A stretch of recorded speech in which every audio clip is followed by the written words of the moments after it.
Often I have people ask me what curriculum I use to homeschool or what method or style I most align with, and I honestly hesitate to answer that question because I have so many different parts and pieces and methods and styles and curriculum. I often end up saying I'm an eclectic homeschooler. Perhaps you are struggling to figure out who you are as a homeschooler as well, and maybe you are leaning toward a certain method or style or curriculum, but you aren't real sure you want to identify with that. I am here to tell you today that you have the freedom to be whatever kind of homeschooler you want to be, and you do not have to align yourself with any method or style or curriculum out there. So let's talk a little bit more about the freedom you have in homeschooling.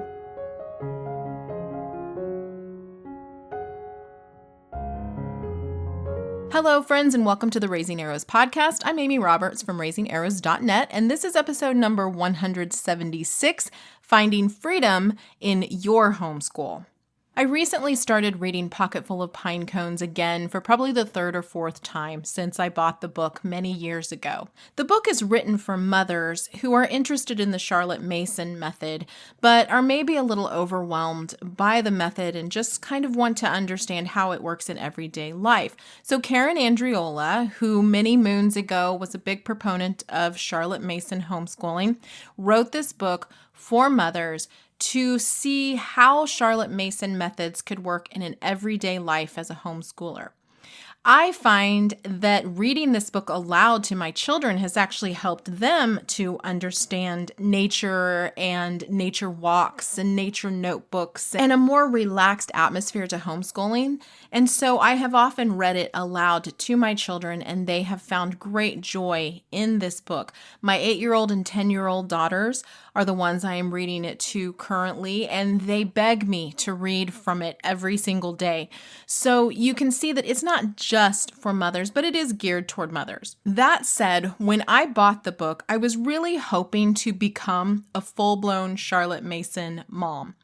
However, I found that I can't bring all those components together. And so when someone asks me if I'm a Charlotte Mason homeschool mom, I really don't feel like I can say yes.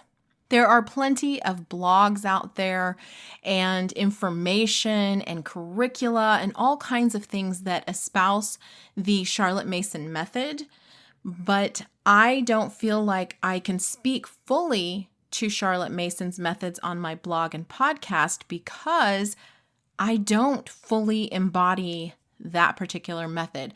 There are parts and pieces of it that I just cannot make it work. Yet I am still fascinated by this particular method, so much so that I recently picked up a book at the library.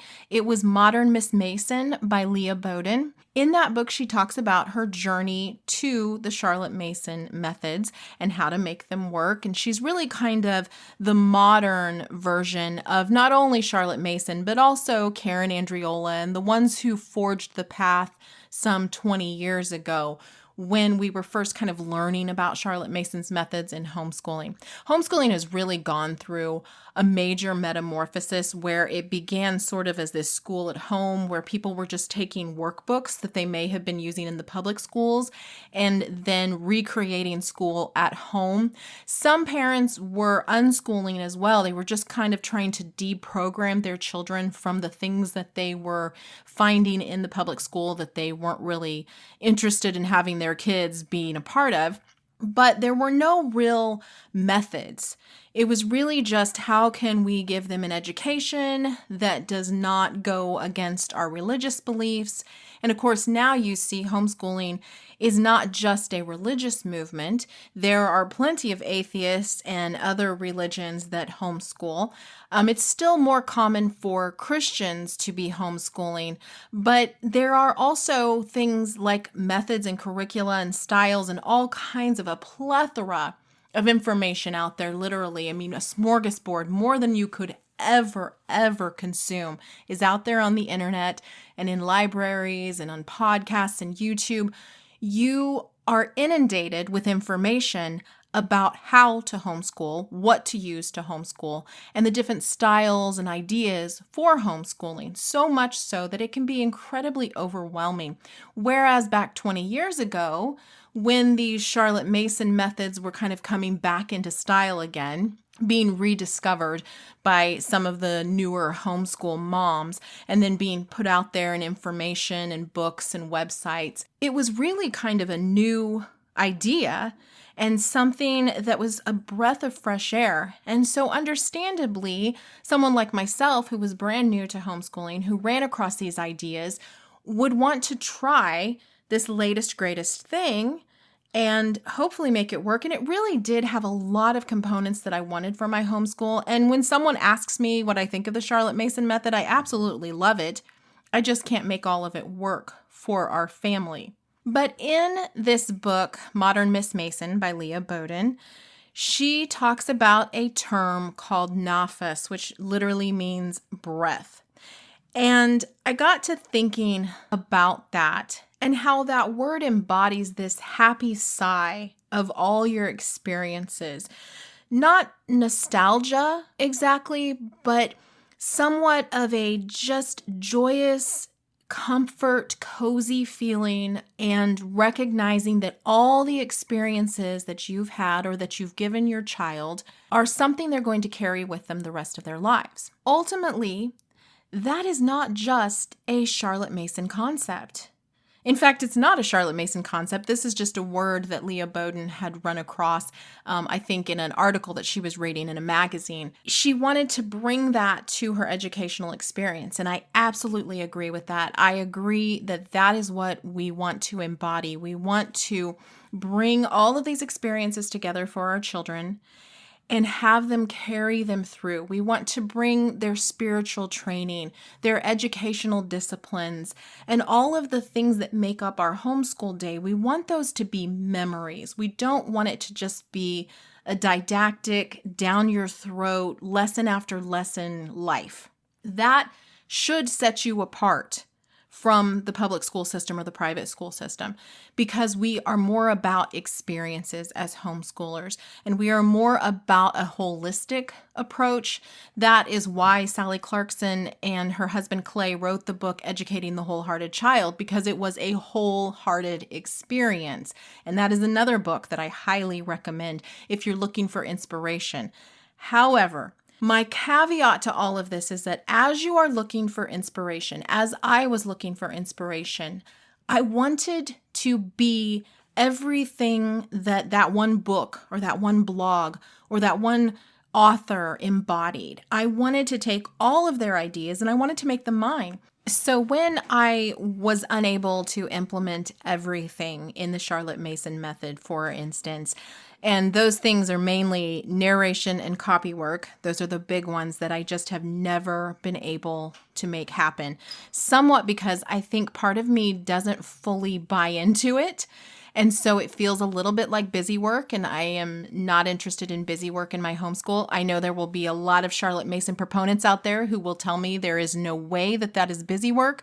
But for me, I had other methods. I had other ways that I was implementing these educational ways of doing things, and I didn't need the copy work and the narration.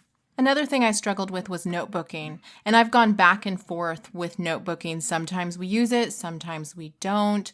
It kind of has that copy work component, but it's a little bit more than that. And so there are definitely times when I've used it and when it's been useful to me, but it's not something that I do every single day. And so I feel like I can't really call myself a Charlotte Mason homeschooler because we don't do the dictation, the narration, the copy work. We aren't full-blown notebookers. So I feel like those are really strong components of Charlotte Mason. And because I don't do those, that makes me not a Charlotte Mason homeschool mom. Another method that I was very drawn to was the classical method, and I think the main draw there for me was the chronological study of history. It makes sense in my brain. That is how I want to teach it to my children, and that is in fact how I teach it to my children, using Tapestry of Grace as the spine of our curricula. And we move through history from creation to modern day because it makes sense in my head to do it that way. And I would like for my children to learn history that way. I'd like them to know that George Washington and Mozart were contemporaries, and I want them to have a well-rounded view of history. And I feel like history is a really good place for us to base our homeschooling because everything can feed into that. And we can take the Bible super in depth. We can add in art and music and literature. And so I have really enjoyed homeschooling that way. But am I a full-blown classical homeschooler? No, I don't teach Latin. I don't espouse all of the beliefs that often come with a classical education. I think it can often be too rigorous and time-consuming and too many rules and not enough relationship. So I'm not a full-blown classical homeschooler either. I also use workbooks from time to time. Until my kids get old enough for teaching textbooks, we use a math workbook. I use a workbook to teach handwriting. I have found that that is easier for me as a large family homeschool mom. And so am I a workbook mom? Am I more of a school-at-home mom? No, I wouldn't say I was that either. So as you're seeing, I'm kind of this conglomeration of a bunch of different styles, a bunch of different methods, a bunch of different curriculum. I do not just all in head for the Charlotte Mason booth at the homeschool convention. I'm not over hanging out in the classical booth. And I'm not fully in the workbook booth either. There's all kinds of parts and pieces of homeschooling throughout the past 20 some odd years that I've been doing this that I have pieced together to create my own way of doing things. And that is my freedom to do so. And that's what I really want to stress to you in this podcast, is that you do not have to affix yourself or assign yourself a certain method of homeschooling, a certain way of doing things. In fact, you can even be headed down one path and change direction for a time. We've talked extensively about Jubilee homeschooling and how that's kind of turning homeschooling on its head, doing what you need to do to reconnect with your family, to take a break, and how that may look like workbooks for a season when you're not usually a workbook mom. It may look like a bunch of nature walks and spending time together as a family when usually you prefer to do everything on the computer. It may look completely different, and that's okay, because as we homeschool, things change. Our lives change. It's not a one-size-fits-all for all eternity kind of education. And that's something I think the public school has really done poorly, is that they started out with a model that was very much an Industrial Revolution model. It was a conveyor belt education where we put all children in a box and we move them on down the conveyor belt with no real regard to the child as an individual, to the family as an individual unit. It just sort of puts everybody in a box, makes it all very black and white. This is how we do it day after day, child after child. And then we have these outcomes that we have to meet, these tests that we have to pass, and it doesn't matter how the child learns. It doesn't matter the circumstances of the child's life. Everybody is supposed to be the same. So the end product is supposed to look the same. However, we are not cookie cutters. We're not supposed to look the same. The Industrial Revolution created this form of education that tries to make everybody fit into a box. And then you have all these people who sort of spill out the sides, and we either look down upon them as being less than, or we try to figure out how to put them back in the box. And I think we often lean toward that even in homeschooling.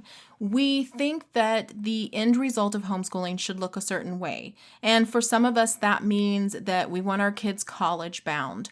Or maybe it means that they get really good grades, or they can converse on all sorts of topics, whatever it is that you feel like will make you a success in homeschooling. That's the thing we keep driving toward.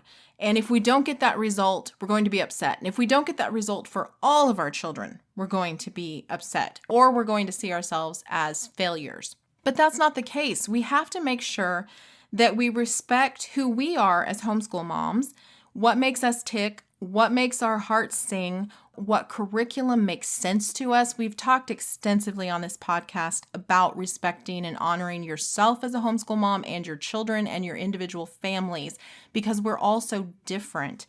And so there is that nafas, that breath that Leah Bowden was talking about in her book, where it's that happy sigh of all your experiences. And you sit back and you go, okay, this is the direction that my family needs to go today. This is where we need to go this year. This is where we need to go for the season that we're in. And we don't try to put ourselves into a homeschooling box and say, well, I'm this style and I'm this method, and therefore I can never do something different. As you see, I've sort of cherry picked from what I feel like were the important points personally of these different educational methods. You may cherry pick something different, but for me, I took all of these different parts and pieces that made sense to me and built a homeschool experience around that. And there have been times when I've changed gears. There was a point where I definitely would have told you I was not a Charlotte Mason mom in any way, shape, or form. And then something changed in our lives where I was more able to lean into some of those facets of Charlotte Mason education. And I do now consider myself more on that path. I'm sort of a Charlotte Mason classical mishmash, but there's lots of extra put in there as well. And so that's what I want to stress here is you have freedom in how you homeschool. Do not box yourself in. Take the best of all these different ideas, gather these ideas, put them to the test in your homeschool. If they don't work, that's okay. Try something different. And then build around that the educational experience that your children are going to carry with them through adulthood that is more of a family experience rather than an educational experience. I know some of you live in states where there are regulations for homeschooling. You can still have this in a regulated state. It's going to look a bit different than it is in a state like the one I live in, where there's not a lot of regulations and I can really piece together whatever I want our homeschooling experience to be. But you can work within the confines of those regulations in your state to create an educational experience that really can be beautiful and very unique and personalized to your family and to your individual children. You just have to think outside the box a little bit. You may have to put your child in a box at times in order to go along with whatever it is the state says you need to do. But then the other times, pull your child out of the box and feed their unique individual needs. Even if you are using a public school system program, you still have an opportunity to do things as a family because your children are at home. You can do things as a family that create those experiences that really are the essence of homeschooling. Being able to have your children at home, feeding their souls, filling their tanks. Even if you have to do something like a computerized program or a full-blown public school program, you still have more hours with them than without, and you are able to be more of a family unit, bring together these experiences, and still have some freedom in your homeschool as well. So find those freedoms, lean into those freedoms, pick and choose what works for you and your family. Do not worry about what someone else has lined out as the be-all, end-all of homeschool education. Build what works for you and be free in that. It does not have to look like anyone else's educational experience because your children are not their children, they're yours. And you get to build this unique individualized program for them. And it doesn't have to be something that's exhausting to you. It doesn't have to be something that is perfect. It really is about the journey and going together as a family and educating your children wholeheartedly. So breathe in, breathe out, and be free. Until next time, this is the Raising Arrows podcast. I hope you are blessed this week in your homeschooling.